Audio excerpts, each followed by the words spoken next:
লাগতো না। Thanks. Excuse me, hello. ছেলেদেরকে কিন্তু মন খারাপ করলে একদম ভালো লাগে না, হাসতে হয়। বিশ্বাস করেন, জীবনে কারো কাছ থেকে কিছুই পাই নাই, আপনিই প্রথম যার কাছ থেকে কিছু পাইলাম। জীবনে অনেক স্ট্রাগল করছি। ফার্স্ট যেদিন ইন্টারভিউ দিতে যাব ওইদিন অনেক বৃষ্টি হয়েছিল, রাস্তায় পানি জমে গেছিল। আমি আমার জুতা, শার্ট, প্যান্ট প্যাকেটে করে গুছায়া লুঙ্গি পরে অফিসের দিকে রওনা দিয়েছিলাম। যেখানে আমার ইন্টারভিউ, ওই ওয়াশরুমে গিয়া কাপড় চোপড় বদলায় তারপর ইন্টারভিউ দিই। ইন্টারভিউ শেষ করে আবার ওই শার্ট প্যান্ট জুতা প্যাকেট করে লুঙ্গি পরে বাসায় ফিরে আসছি। কি করব, আমার তো একটা শার্ট আর একটা প্যান্টের বেশি কিছু কেনার সামর্থ্য ছিল না।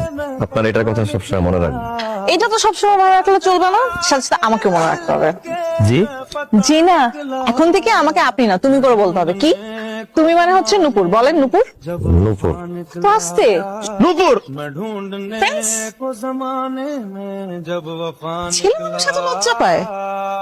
হাতে কি ব্যথা পাইছেন? ভাই হাত তো অজ্ঞান হয়ে গেছে। হাত